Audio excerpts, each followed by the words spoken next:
আসসালামু আলাইকুম বন্ধুরা, রোজা শেষে প্রায় বাড়িতেই চিড়া বেঁচে যায়। এই চিড়াটা তোমরা ফেলে না দিয়ে সুন্দর একটা পিঠা তৈরি করে নিতে পারো।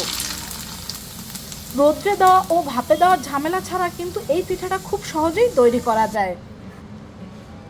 তো কিভাবে আমি তৈরি করেছি সেটাই আজকে তোমাদের সাথে শেয়ার করব। তো প্রথমে আমি 2 কাপ পরিমাণ সাদা চিড়া নিয়ে নিয়েছি। এখন এই চিড়াটাকে আমি ভালোভাবে পানি দিয়ে ধুয়ে নেব। আমি এটাকে 2 বার পানি পাল্টিয়ে ধুয়ে নিয়েছি। তো চিড়াটা ধুয়ে নেওয়ার পরে এখন এর মধ্যে আমি দিয়ে দেব 1 কাপ পরিমাণ পানি। এখানে সাদা চিড়াটা একটু নরম হয়ে থাকে, এজন্য 1 কাপ পানিতে আমাদের এটা হয়ে যাবে।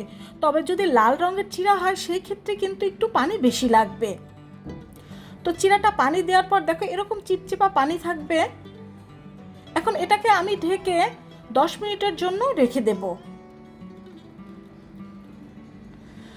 তো ফিরে আসলাম আমি 10 মিনিট পরে। দেখো এখন চিড়াটা পানিটা খেয়ে একেবারে নরম হয়ে গিয়েছে, দেখেই বুঝতে পারছো কতটা নরম হয়েছে। এখন এখানে আমি একটা ব্লেন্ডারের জার নিয়েছি। এখন এই ব্লেন্ডারের মধ্যে ভেজানো চিড়াগুলো আমি দিয়ে দেব এবং এটাকে আমি ভালোভাবে ব্লেন্ড করে নেব। তো আমি এটাকে ভালোভাবে ব্লেন্ড করে নিয়েছি। দেখো ঠিক এইভাবে মিহি করে ব্লেন্ড করে নিয়েছি। এটা আমি ব্লেন্ডারে ব্লেন্ড করে নিয়েছি, তোমরা চাইলে কিন্তু এটা পাটায়ও বেটে নিতে পারো। আর এই চিড়াটাকে আমি 2 বার দিয়ে ব্লেন্ড করে নিয়েছি। তো সব চিড়া আমাদের ব্লেন্ড করা হয়ে গিয়েছে। আর তোমরা যারা সিরিঞ্জ পিঠাটা তৈরি করো তারা কিন্তু জানো যে সিরিঞ্জ পিঠা তৈরি করতে কতটুকু মিহি করে চাল বেটে নিতে হয়, চালের গুঁড়া তৈরি করে নিতে হয়। তা এই চিড়ার মধ্যে কিন্তু অনেক সময় ধান থেকে যায় বা কিছু ক্ষেত্রে দেখা গেল চিড়াটা ভিজলো না, এজন্য এটাকে আমরা সুন্দরভাবে চেলে নেব। এই চালার কাজটা একটু কঠিন, তবে চাল বেটে করার চাইতে কিন্তু অনেকটা সহজ। আর ভালো কিছু খাওয়ার জন্য তো একটু কষ্ট করাই যায়, বলো।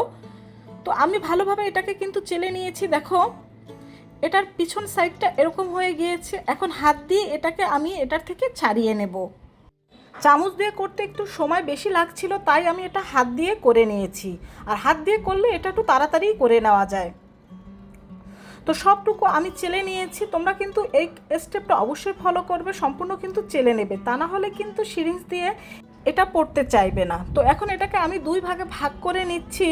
আর এর মধ্যে আমি কিছুটা জর্দার কালার মিশিয়ে নিচ্ছি। তোমরা চাইলে কিন্তু সম্পূর্ণটা সাদাও রেখে দিতে পারো, তবে এখানে আমি 2 কালার তৈরি করব, হলুদ কালার আর সাদা কালার। তো এটার সাথে আমি ভালোভাবে রঙটা মিশিয়ে নিচ্ছি। আর এখন আমি এই দুটোর মধ্যে দিয়ে দেব স্বাদমতো লবণ। লবণটা দিয়ে দেওয়ার পরও ভালোভাবে লবণটা মিশিয়ে নিতে হবে। এই পিঠাটা আমি রাত্রে তৈরি করেছি, তাই ভিডিওটা কিছুটা অন্ধকার আসছে। যাই হোক, লবণটা ভালোভাবে মিশিয়ে নেওয়ার পরে এখানে আমি একটা ডিস্ক নিয়ে নিয়েছি। এখন এর মধ্যে আমি দিয়ে দেব একটা কাগজ। আর এই কাগজের উপরে কিন্তু আমি সামান্য একটু তেল ব্রাশ করে নেব। এখন এটাকে আমি সিরিঞ্জের মধ্যে ভরে নিচ্ছি। আমি চামচ দিয়ে ভরে নিচ্ছি, তোমরা চাইলে হাত দিয়েও ভরে নিতে পারো। তবে একটা জিনিস লক্ষ্য রাখবে, সিরিঞ্জের মধ্যে এটা ভরার সময় কিন্তু সিরিঞ্জের মধ্যে কোনো রকম যেন বাতাস না থাকে। কারণ পিঠাটা তৈরি করার সময় যদি সিরিঞ্জের মধ্যে বাতাস থাকে তাহলে কিন্তু তোমার পিঠাটা পারফেক্ট হতে চাইবে না। তো এই জন্য এটাকে আস্তে আস্তে করে কিন্তু সিরিঞ্জের মধ্যে ভরে নিতে হবে। তো আমি এটাকে ভরে নিয়েছি। এখন এটা দিয়ে আমি তোমাদের পিঠা তৈরি করে দেখাবো। আর এই যে চিড়ার ব্যাটারটা আমরা তৈরি করেছি, এটা কিন্তু বেশি ঘন বা বেশি পাতলা হলে হবে না, ঠিক এরকমটাই হতে হবে। আর এজন্য এই রেসিপিটা কিন্তু সম্পূর্ণ ফলো করে তোমরা তৈরি করো, দেখবে তোমাদেরটাও এরকম পারফেক্ট হবে।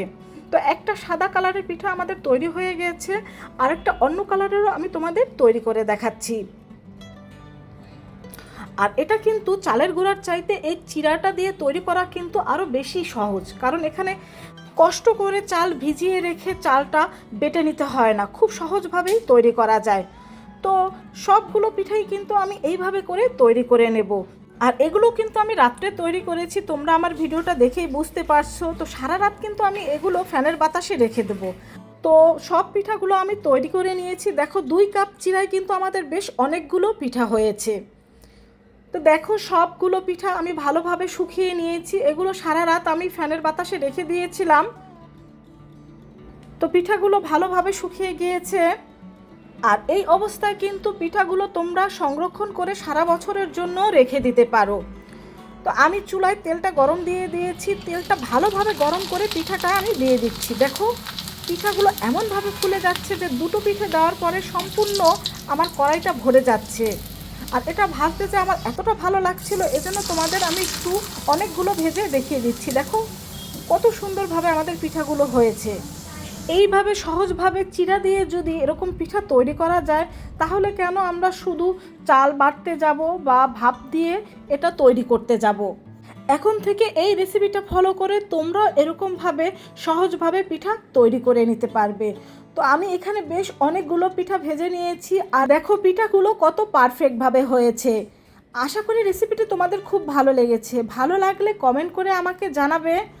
আর এই চিড়ার স্পেশাল রেসিপিটা তোমার বন্ধুদের সাথে অবশ্যই শেয়ার করবে, কারণ তারাও এরকম খুব সহজভাবে তৈরি করে নিতে পারবে। সবাই ভালো থেকো, আল্লাহ হাফেজ।